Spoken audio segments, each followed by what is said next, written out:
Hi, Mark. My Chinese name is Li Yuying. My English name is Emily. My student number is S06411014. I'm a freshman and I major in English department. Today the title is The Brain-Changing Benefit of Exercise, and the speaker is Wendy Suzuki. What if I told you there was something that you can do right now that would have an immediate, positive benefit for your brain, including your mood and your focus? And what if I told you the same thing could actually last a long time and protect your brain from different conditions like depression, Alzheimer's disease, or dementia? Would you do it? Yes. I'm talking about the powerful effects of physical activity. Simply moving your body has immediate, long-lasting, and protective benefits for your brain, and that can last for the rest of your life. So, what I want to do today is tell you a story about how I use my deep understanding of neuroscience as a professor of neuroscience to essentially do an experiment on myself in which I discovered the science underlying why exercise is the most transformative thing that you can do for your brain today. Now, as a neuroscientist, I know that our brains, that is the thing in our head right now. That is the most complex structure known to humankind. But it's one thing to talk about the brain, and it's another to see it. So here is a real preserved human brain, and it's going to illustrate two key areas that we are going to talk about today. The first is the prefrontal cortex, right behind your forehead, critical for things like decision making, focus, attention, and your personality. The second key area is located in the temporal lobe, shown right here. You have two temporal lobes in your brain, the right and the left, and deep in the temporal lobe is a key structure critical for your ability to form and retain new long-term memories for facts and events. And that structure is called the hippocampus. So I've always been fascinated with the hippocampus. How could it be that an event that lasts just a moment, say your first kiss or the moment your first child was born, can form a memory that has changed your brain, that lasts an entire lifetime? That's what I want to understand. I wanted to start and record the activity of individual brain cells in the hippocampus as subjects were forming new memories, and essentially tried and decode how those brief bursts of electrical activity, which is how neurons communicate with each other, how those brief bursts either allowed us to form a new memory or did not. But a few years ago, I did something very unusual in science.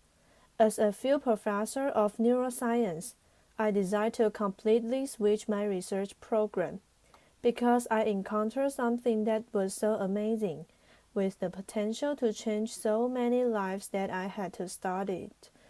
I discovered and I experienced the brain-changing effects of exercise, and I did it in a completely inadvertent way. I was actually at the height of all the memory work that I was doing. Data was pouring in.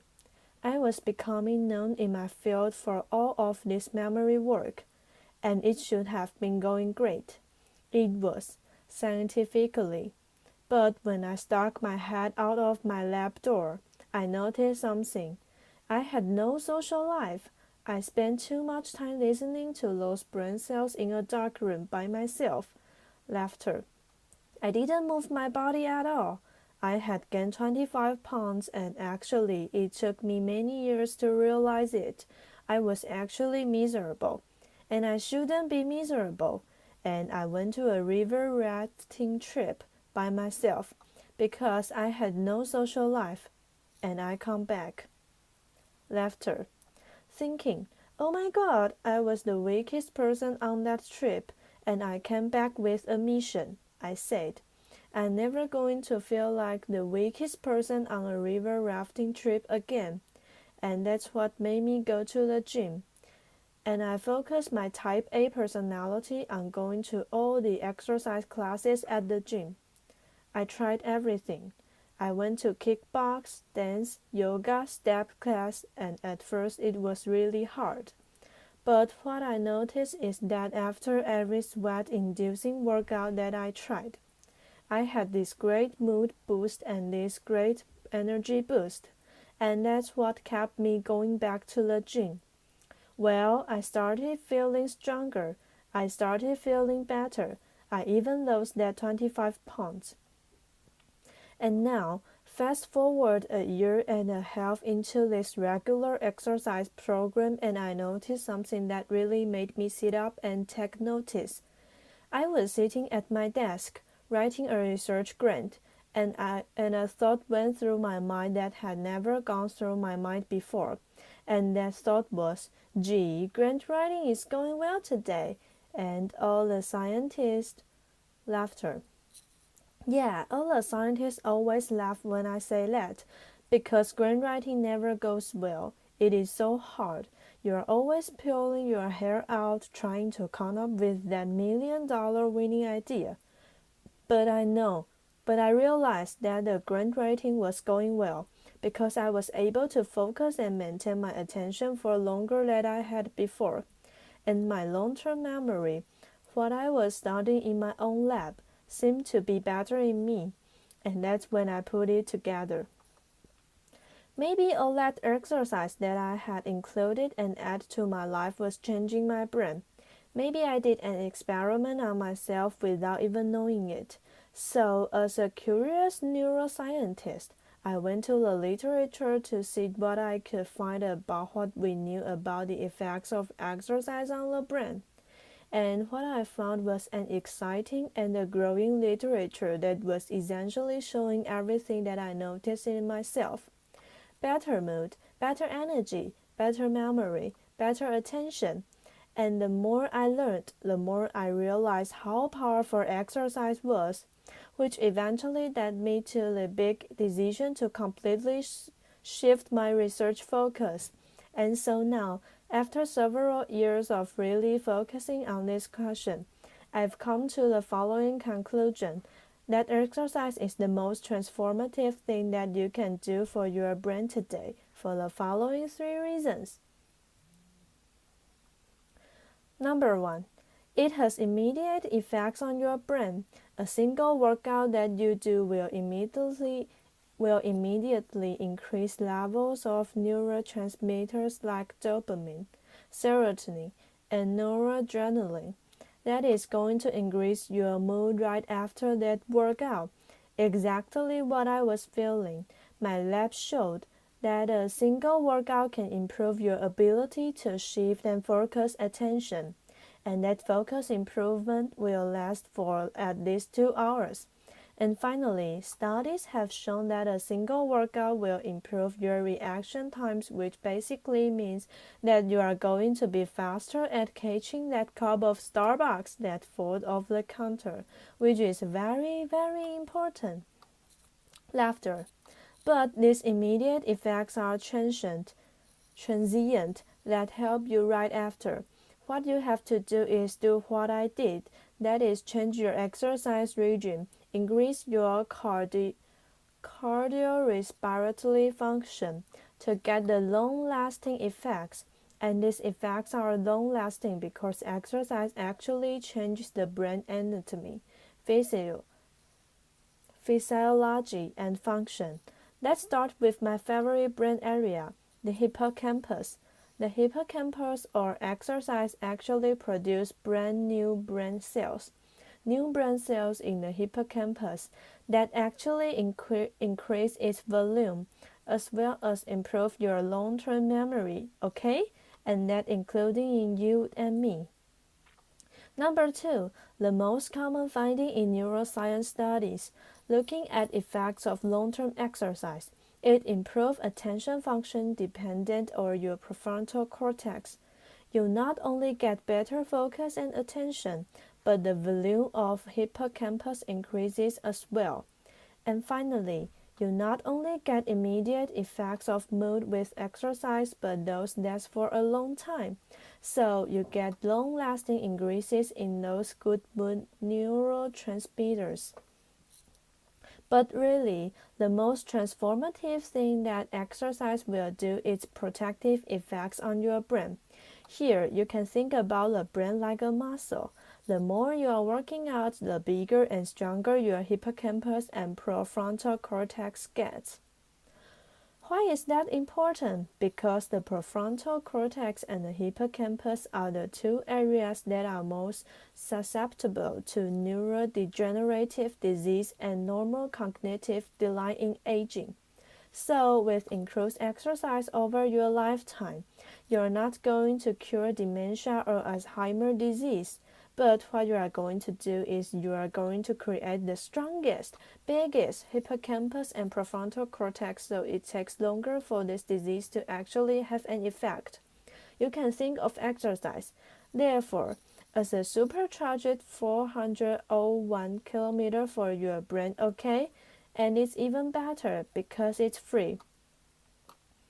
So this is the point in the talk where everybody says, "That sounds so interesting, Wendy, but I really will only want to know one thing, and that is, just tell me the minimum amount of exercise I need to get all these changes." Laughter. And so I'm going to tell you the answer to that question. First, good news, you don't have to become a triathlete to get these effects. The rule of thumb is want to get 3 to 4 times a week exercise, minimum 30 minutes an exercise session. And you want to get aerobic exercise in. That is, get your heart rate up. And the good news is you don't have to go to the gym to get very expensive gym membership.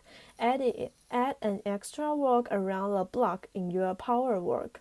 You see stairs, take stairs, and power vacuuming can be as good as the aerobic class that you were going to take at the gym. So I've gone from memory pioneer to exercise explorer, from going into the innermost workings of the brain to trying to understand how exercise can improve our brain function. And my goal in my lab right now is to go beyond that rule of thumb that I just gave you. 3 to 4 times a week, 30 minutes. I want to understand the optimum exercise prescription for you at your age, at your fitness level, for your genetic background, to maximize the effects of exercise today and also to improve your brain and protect your brain the best for the rest of your life.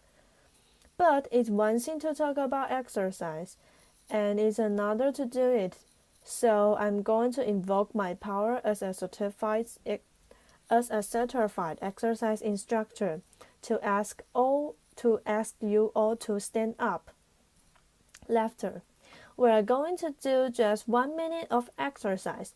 It's called and response. Just do what I do, say what I say, and make sure you don't punch your neighbor, okay? Music.